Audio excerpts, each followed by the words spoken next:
A chilling video is sweeping across TikTok, showing allegedly Adrianna Younge being dragged into the pool at the hotel, wrapped in a white sheet. This haunting footage has sparked outrage and questions, pulling us into a case shrouded in mystery and suspicion. So, why does this suspicious video matter? Let's dive into the troubling details of the Adrianna Younge case. Please subscribe. Adrianna's autopsy concluded that she drowned, but the public isn't convinced. Demands for a second autopsy were denied, fueling distrust amongst the public. From the start, this case has been riddled with inconsistencies. After Adrianna vanished, hotel staff barred her family from searching the premises where she was last seen. Authorities claim CCTV showed her getting into a car, but that was later debunked. It took protests to force the hotel to open its doors. When searchers finally gained access, they found Adrianna's body floating in the pool, marked with strange bruises and injuries that suggested something sinister. After researching drowning cases, this does not look natural. Adrianna had white marks on her face and on her arms, possibly on her legs. I don't remember that, and I'm not gonna lie, it is traumatic to go and look for this. It's like a chemical burn, and I am surprised that nobody is saying that, or at least I have not came across anyone saying it. I did see that some people were thinking it was part of the sacrifice and then trying to clean up the evidence. I don't know anything about sacrifices. I may need to look into that, but I did find out that like the skin slippage and peeling does happen after staying in pool for days. And these burns, they don't just show up on the face and arms. What I think happened, I might be wrong, but let me know, is she was placed in the tub with some chemicals. Whoever the idiot was, they were thinking they will dissolve her. But the chaos outside was happening so fast and they did not have time.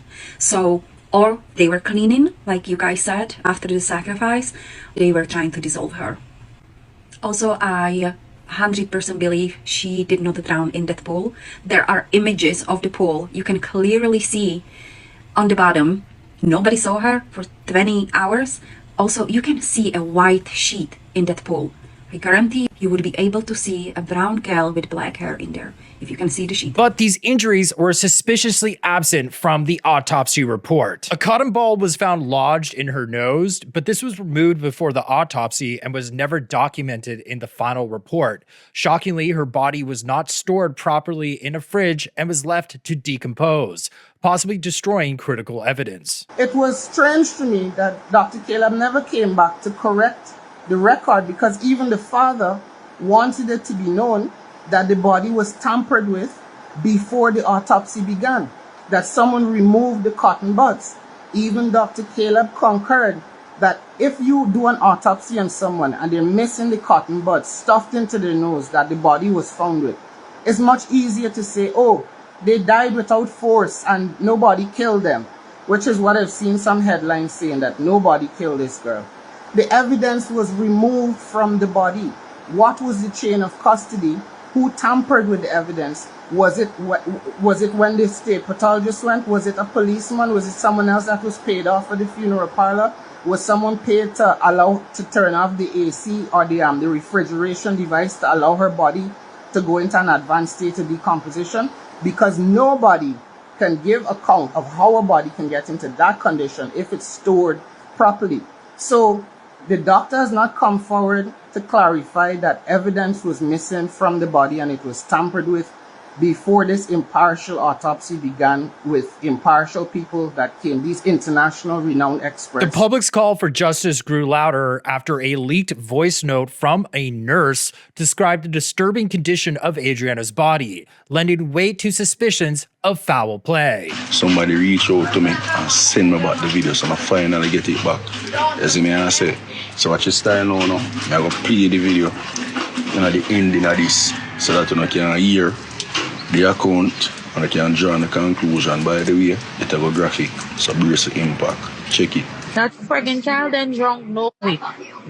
Can number one, when the girl come to the hospital, when child body come to the hospital, the police had the forensic people doing work on the girl when the doctor in charge come in to swab the child to see if they touch her in any way sexually or whatever.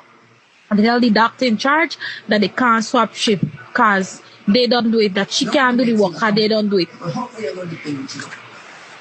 When she come in the hospital this morning, all we was talking about the case. Everybody saying how they can't sleep because of what go on and saying the story, they can't sleep, whatever. You know, she said that when they see the little child anus, which was her rectum, was relaxed and it was turned out, inside out. She's never seen that before. All them doctors who went there was stating that the child's skin had abrasions. Even the freaking doctor by we there was surgery child body. They got a report all in the freaking records room stating that the child's skin had abrasions on it, bruising. Right? They never take the report from the hospital nor nothing. The police them carry that child away in the Ezekiel van, and nobody was able to go down with her, no doctor or nobody. Now you're hearing some other scunt. Look, whatever they get, look for them. Yeah, so that voice note says that Adrianna's behind was out of her body and turned inside out, which speaks to foul play. So that nurse was fired for speaking out, which many believe confirms her account. Whispers of a cover-up intensified with rumors that local officials may have actually targeted Adrianna before she disappeared.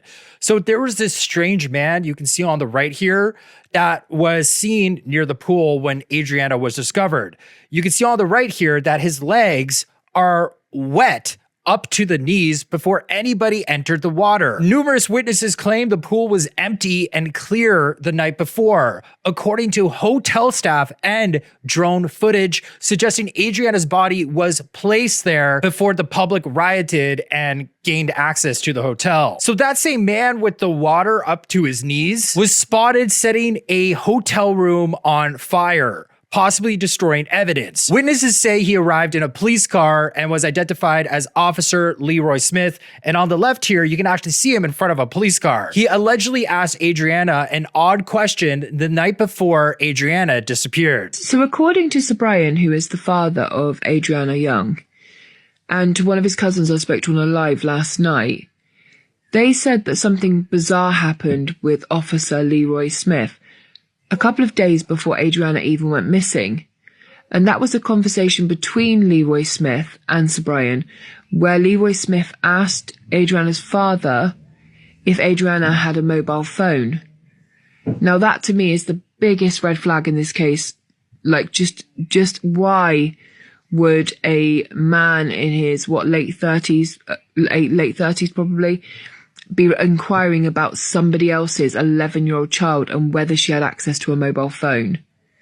Like, do you want to contact her? Like, what would be the reason? Now, to me, the one reason I'd be looking at is he wanted to make sure that Adrianna didn't have any kind of device that would make her trackable. If I was in the streets and somebody I'd even known from school would come up to me and said, you know, your 12-year-old daughter, because I've got a 12-year-old, has she got a mobile phone? I'd be like, what the do you want to know that for? Like, what is your business for? Like, what are you looking to do at this point? Like, why do you want to know if she's got a mobile phone? And I just wonder, like, why do you guys think he was asking? What other reason could there have been other than there was plans in motions before this? Many think Adrianna was placed there, similar to the 2012 case where a person who disappeared was also framed as an accidental drowning, and the owner's son was arrested but let go 5 years later. A white sheet was seen in the footage of Adrianna's body being rescued, and that same sheet could possibly be in the new footage of Adrianna being dragged into the pool the night she disappeared. So the questions are piling up, but answers remain scarce. Adrianna Younge's story demands attention as the truth behind her death continues to slip through the cracks. Adrianna is being laid to rest today, and the family is calling for no protest because many feel that, you know, she deserves and they are demanding a second autopsy because there's just too many questions left unanswered in this case. I personally believe that Adrianna was placed there. I mean, that footage of the CCTV the night before clearly shows that there was nobody in that pool. and how the hotel staff acted so suspicious throughout this entire case.